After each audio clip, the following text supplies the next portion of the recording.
An entitled Karen called me racist because I wouldn't break federal law just for her. So when I was 18, I was working at a call center that handled debit and credit card fraud and identity theft issues for a bank. For a bit of background, according to federal law, even if you open an account online, you have to provide documentation that proves your identity in order to prevent scammers and criminals from making fake accounts and messing everything up for the bank and the customers. It also provides a way for the bank to identify someone posing as you should someone else ever try to impersonate you. As much as I hated it, when we had people call in because their accounts were on hold due to not providing proof of identity, it always landed in my department because everyone just assumed we're the ones that took care of it. One night, I got a call from a lady who was very irate and was already yelling when I got on the call. One of the agents from a sister site had decided to cold transfer the abusive customer straight to my department because, why not? And they never told her that they were transferring her in the first place. That's a great start to an already crappy call, but it was about to get much worse. As soon as the lady heard me talking, she was already spitting accusations of discrimination and racism, claiming that we were just putting her accounts on hold because of the color of her skin, stating that she works so hard for her money and that people like us are exactly the type of people who would do this. She immediately started saying that if I didn't unfreeze her accounts so that she could pay her bills, she was going to sue me, the agent from the other site, the company, and pretty much everybody. I did everything I could to calm her down and asked to put her on hold for a minute so that I could review the account. She told me I had better hurry up, and I put her on hold so I could see what was going on. The woman had recently opened the accounts and never verified her identity with the bank using her documentation. Again, it's federal law, and even if I did have the ability to unfreeze the accounts, I could have been fined hundreds of thousands of dollars and face potential jail time. Now, I don't care who you are, but facing jail and fines that I could never afford was nowhere near worth proving I wasn't racist and had nothing to do with the issue in the first place. When I got back on the phone, I started explaining the issue to the woman and even tried to help by asking if she had sent in her documentation as requested by the bank. She actually did calm down a little bit and answer the following questions, and this was also I could try and help understand the situation just a little bit better, and I was able to locate the documentation that she had sent in. But here's the kicker. She had set it in just minutes before calling, and it was already outside of business hours on a Friday. I explained to her that the documentation had arrived on my end, but I also had to explain that because she sent it outside of regular business hours, it wouldn't reach the back office until the following business day, and it would take 3 to 5 business days to review it. And you can guess what happened next. She again launched into this racist rant that I was just doing this because of the color of her skin, and that apparently I must hate people with her skin color, and then she demanded to speak to my supervisor. At this point, my patience was worn out and I was desperate to get out of this situation. I called my manager over and was about to explain everything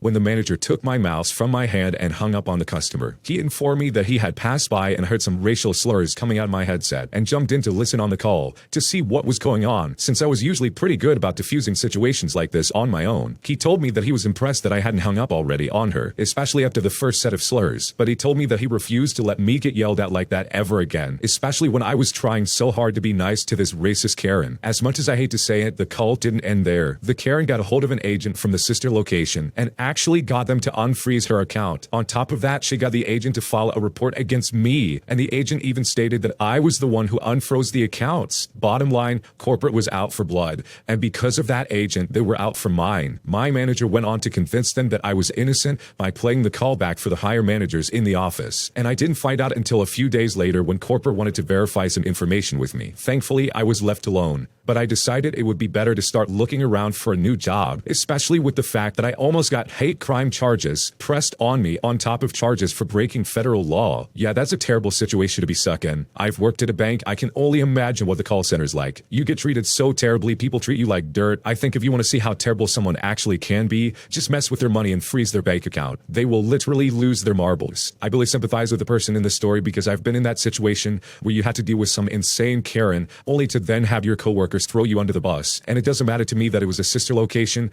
Whoever said that you're the one that unfroze the account is absolute garbage, and hopefully they don't have a job anymore. So good luck on your job hunt, and I honestly wish you the best, because anything's better than working at a bank in my opinion. I regrettably went on a single date with a coworker, and after trying to break things off and never do it again, he won't leave me alone. I recently moved to a new city after a breakup in December. When I got set up at the new office, I pretty quickly formed a group of work friends that go out to trivia nights. This is how I met Todd, this is not his real name, who also just so happens to work at the company. We work in different departments, so we don't work directly with each other, but we sit almost right next to each other at work. At first, it was very friendly and everyone got along, but I began noticing that Todd started talking to me more in the office. He came across as a little nervous, and I could tell that he liked me. Being newly single after a 3-year relationship, I wasn't necessarily looking to jump into anything serious serious right away, so I could enjoy being single for the first time in a while. So I just let it go and continued to be friendly with Todd. Todd eventually worked up the courage to ask me out on a proper date. My thought process was that I was a little worried about going out with a coworker, but we don't exactly work together and I'm newly single, so what's wrong with one date? Plus, we get along well and I thought he was funny. That's the point of the date, to get to know a person and see if there's a connection. So I said, sure, let's do it. On the day, we went to a really nice restaurant and the conversation was good. He was a little awkward with his eating habits, which grossed me out a little bit. All in all, it was nice, but I didn't really get that genuine connection that you would hope from a date. After dinner, we went to my place and smoked some herb, if you know what I mean, and played some video games. This is something we had done before as friends with our group, so it wasn't out of the ordinary, except for the fact that we went alone. This is where I feel I screwed up. He asked to kiss me, and I kind of froze and felt awkward, but went for it anyways, all because I'm bad on the spot and was not expecting that, to be completely honest. And the kiss was not good. I have kissed a lot of people, and it's pretty easy for me to kiss people, but this was not it. At this point, I'm beginning to think Todd doesn't go out much. After that, it's a lot of awkward silence before I suggest that I need to go to bed so we can part ways. A few days later, he calls and asks for a second date. I tell him straight up that I prefer to keep our relationship platonic and that I don't want to feel uncomfortable at work, while also saying that this isn't really what I want with being newly single. He sounded pretty crushed and said he thought the date went well. I told him I had a nice time, it's just not something I want to continue, but I still appreciate his friendship, since he was one of my first friends when I moved here. We hung up and he sounded very upset, which is understandable to some extent. So back at work, I try to continue to be friendly, and I'm pretty good at not making things awkward, but I'm also just not a very chatty person in the office. I just want to do my job. A week maybe goes by and Todd asks me at the office once again if he can talk to me outside. He says to me, I'm worried that you hate me because you don't respond to my Snapchats, and I found it a little weird, like he's taking that personally. I do snap him, but sometimes my friends just send stuff to each other without necessarily responding to each thing. I mean, come on, it's Snapchat for God's sakes. I try to reassure him that I'm not trying to avoid him or anything like that, stating that it's just how I am, and I've continued to hang out with him in our group setting outside of work, so it's not like I'm not around him. So I try to snap him more, or whatever, so he doesn't get offended, and at this point, I feel like we were working towards a good friendship. We were joking in the office and stuff like that. He asked me if I wanted to go for a bike ride with him one weekend, and I thought to myself, okay, it might be a little awkward doing something one-on-one with him, but it would show that I'm making an effort towards friendship. So I say, sure, let's go. We go on a long bike ride and stop at the park to go for a walk to kind of stretch our legs. And that's when he tries to hold my hand. I immediately say, no. And he responded, I was worried that would happen. Like, yeah, no kidding, you overstepped a boundary. I thought we made it clear at this point. I changed the subject and we just kind of moved past it at that point. The following weekend, our group goes to a baseball game. I personally had a really good time with everyone and it was really cool. I gave Todd and some other friends a ride back to their cars. The next day, Todd calls to tell me, you do really hang out much with me at the game. And I thought that was really uncool. And to be honest, at this point, I'm very annoyed with Todd. I'm literally just trying to go about with my life, but he always has some comment to make about how I do or don't interact with him. I respond back to him and I say, is that all you called me for? He says, oh yeah, I guess. And I just say, I gotta go, and I hang up. He then sends several follow-up text messages apologizing and saying it's just because he's jealous that I hang out with Rebecca, which is my best girlfriend, also adding on that he's been lonely for a long time. I respond via text and tell him that all his comments are starting to make me uncomfortable and that this is why I didn't want to go out again. I told him I was sorry if I let him on the first date, but he needs to let it go and respect my boundaries. He shoots back with, can we talk about it? And I say, I can't tonight, because I was genuinely busy, but also I was pretty done with him at that point. About an hour later, he sends me a long text message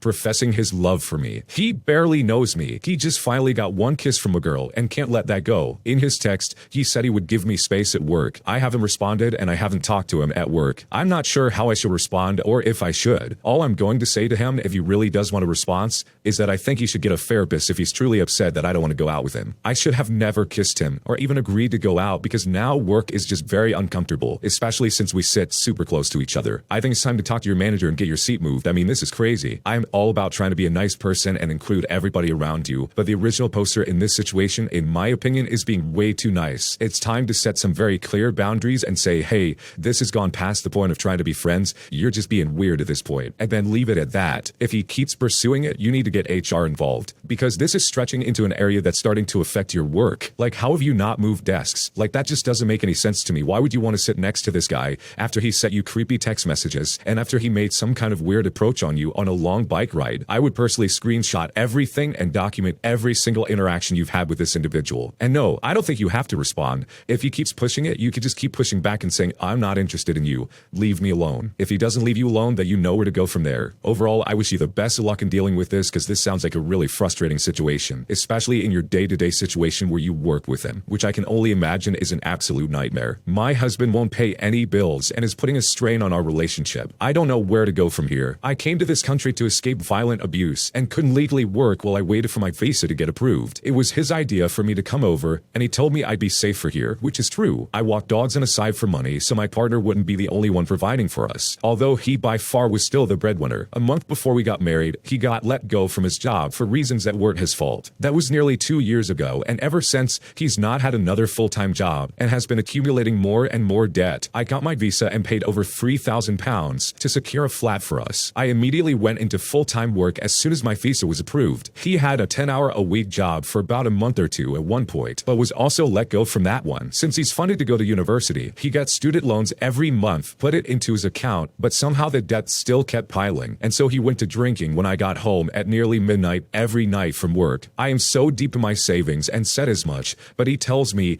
you're not broke if you have savings. That's offensive to me, who is in debt. All my wages have been going to rent, bills, and keeping us fed, especially him with the last one, since he likes to eat the house out while I'm away at work. If I didn't work this much, we would have starved to death months ago. He said he didn't want to get another job because he was in the 4th year of his university and he needed to focus, but promised me he'd be responsible with his loans and that he'd find a side hustle like fixing computers or phones. And as you can probably guess, none of that happened. Our electricity and gas bill has doubled, and still we need to buy groceries. I was stressed and beginning to hallucinate from the lack of sleep and overworking a physical job. I'm having a few health concerns, but just cannot financially afford to take a day off. He finally got the hint and bought some groceries for once. The day they're meant to be delivered, he gets a call saying his card has been declined. That's when he let me know that he maxed out his £2,000 overdraft over the past 6 months and has £30 to his name on a credit card. I freaked out and asked him where all the money went, only to then see all the beer cans laying around the house, while also remembering that every night he'd pick up a 4-pack to drink to himself when I got through the door late at night from work. He also spent our hard-earned money on video games and a fancy computer set up in our living room. And now there's no food. I caved and paid the bill myself when he reminded me of the other bills he needs me to pay this month. He tried to guilt-trip me by saying he'll have to sell his Nintendo Switch and some of his other stuff, though he doesn't appear to be in any rush because it's all still there and he's still been on his butt drinking, playing video games, and giggling over movies. He told me not to worry because he's starting a new career in a few days and made sure to stress the point that he'll be making more money than me. So I asked him, great, so that means your employer can give us a generous upfront payment so you can help me pay for some of the bills that are coming in over the next week. He unfortunately did not catch on to the sarcasm, nor did he get the bigger picture. At this point, I just want to leave him, but my visa depends on us being married. I have no good family or connections in my home country. I'm building my career here, and all of my relationships are here in the United Kingdom. It is hilarious that I, an immigrant who's busting my butt to keep myself as well as my husband, who's not an immigrant, afloat, but I would be considered the problem if I leave his sorry butt. And either way, I would be the one that suffers. We've been together for nearly a decade, so naturally I don't want to end it here. But if it wasn't for my visa, I'd be tempted to. What should I do? This is such a terrible situation to be in. I can't imagine being an immigrant into another country and then getting married, and then the person you're married to just decides, hey, I'm not going to work. The one thing I can confidently say in this situation is that this lady's husband is a complete deadbeat. This guy has not stepped up to the plate and done anything to support his wife. It's absolutely appalling that he's just sitting there doing nothing, playing video games, burning all their money on alcohol and movies. That is not how you have a functioning relationship. That is just neglectful and absolutely abusive. You would think that he would want better for himself as well as his wife, but he's going to have a very rude wake-up call when his wife finally says, I have no money to pay bills, and they're going to be out on their butts without any possibility of finding solutions. And only then will he finally catch on and get things done. It really is a tragic situation, but I really do hope the original poster finds a solution and is in some way able to secure a future where she actually has someone with her that's going to help her pay the bills. But what would you do if you're in this situation? Leave a comment down below. My roommate ruined her life and our friendship over a man. So first, a bit of context. Me and my friend, we'll call her Jen, Jenny, that's not her real name, were looking to rent an apartment together. After a dispute with multiple apartment complexes beforehand, my parents ended up buying a townhouse. They liked the city I was living in and decided to make an investment. At the same time, they would let us rent out the place for cheap in order to avoid sleazy college town landlords. They let Jenny rent as well since they believed she was responsible and a good impression on me. So we first moved in maybe over a year ago. We were really excited about having a nice private place. Everything was fine and we had no real problems. That is until she adopted her dog. This dog by the name of Bella was a big hound dog. Now this is important because we live in a small townhouse with a very limited yard. Not only that, but the dog was surrendered by a previous family because she was easily excitable and was dangerous around very young children. Bella was not potty trained and knew no discipline, so she was very hard to control. We basically had to keep a constant eye on her. Granted, Jenny seemed to love Bella and took care of her. However, she never took the time to train Bella, so the bad behaviors only worsened. Poor Bella did not have the room to run around or play in our very small backyard, so she was always full of energy, and that energy was mostly destructive. And again, she was a hound dog, so she barked all day in and day out. Flash forward about 7 months to winter around Christmas time. Jenny had broken up with her toxic boyfriend, who lived in the house rent-free, and at the time this was a recent breakup. She was going through a phase where she was hooking up with a few dudes on Tinder. I didn't mind as long as her awful ex didn't come back. She met a man by the name of Dylan, this is also not his real name, and right away he was a walking red flag. I swear this man threw a whole tantrum at this girl when she left a party before he got there, and he was mad that she didn't stay just for him. I tried to tell Jenny as a concerned friend who has seen a thing or two from crappy men that he was not good for her and that she should date the nice country man instead who went out of his way to take good care of her. Long story short, she ended up with Dylan. As soon as they got together, she practically disappeared. She stopped staying the night at the house almost every night. No biggie except for the fact that Bella was always left to the house. This mostly meant that I was the one to take care of the dog every single night. Now, I don't mind helping out, but I did not get the dog because I did not want that responsibility. Gradually, over the next 2 to 3 weeks after dating Dylan, she spent less and less time at the house. After the dog started to pee on the carpets more and more frequently, it started to become a major chore, and it was becoming too much to handle. I texted her saying, hey, you should take Bella with you to your boyfriend's place, or you guys can spend the night here, but I'm getting a lot of stress because I cannot handle this. After I sent that, I was just completely brushed off. Another week goes by and it's the same stuff that keeps on happening. I'm getting sicker, more stressed out. I send another text, this time much more direct, saying something to the fact of, hey, if you are gonna be away for so long, you need to take care of Bella.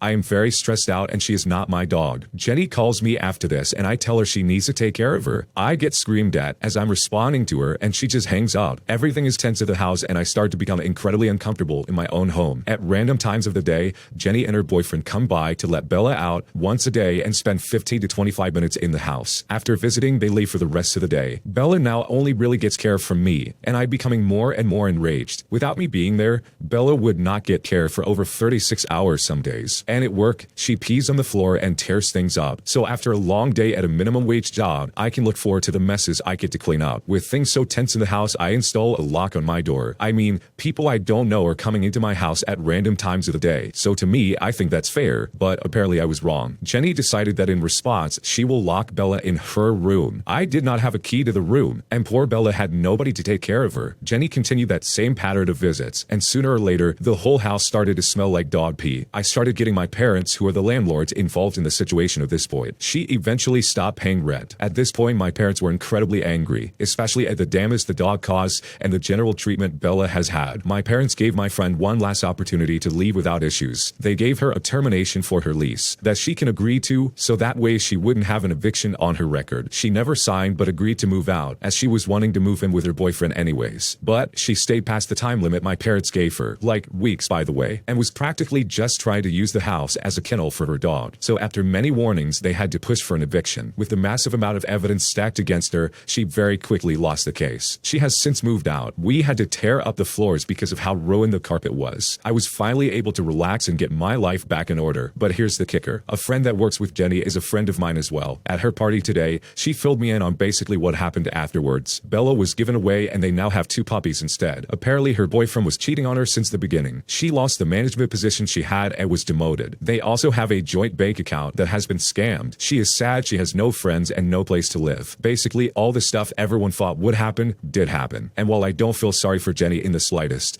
I just hope that Bella gets that big yard that she absolutely deserves. This is such a sad story, and the person who owns that dog is a terrible person. The person with the made-up name of Jenny is an absolute horrible dog owner. She would lock that dog in her room for hours on end. Not only that, but she would completely neglect it when she did spend time with it. That dog deserves so much better, and I'm actually kind of glad that they gave it away, because that lady was not treating that dog nicely. Those kinds of dogs do need big backyards. They need to be able to run and get their energy out. Otherwise, they're going to do exactly what they did in this story, tear things up and ruin somebody's house. It is such a sad situation, but honestly, for the original poster, it's probably the best thing that could happen to her, because she got away from a crazy roommate, and that dog got away from Jenny. And hopefully, just like the original poster said, I hope Bella is able to get that big backyard that they absolutely deserve. Thanks for watching. When you subscribe, make sure to hit the bell to turn on notifications. To finish listening to all the stories, use the playlist at the top of the description. And the next time you live stream, use the Cream of the Crop music. Search Cream of the Stream on Spotify or whatever platform you use for copyright-free music to use for your next stream.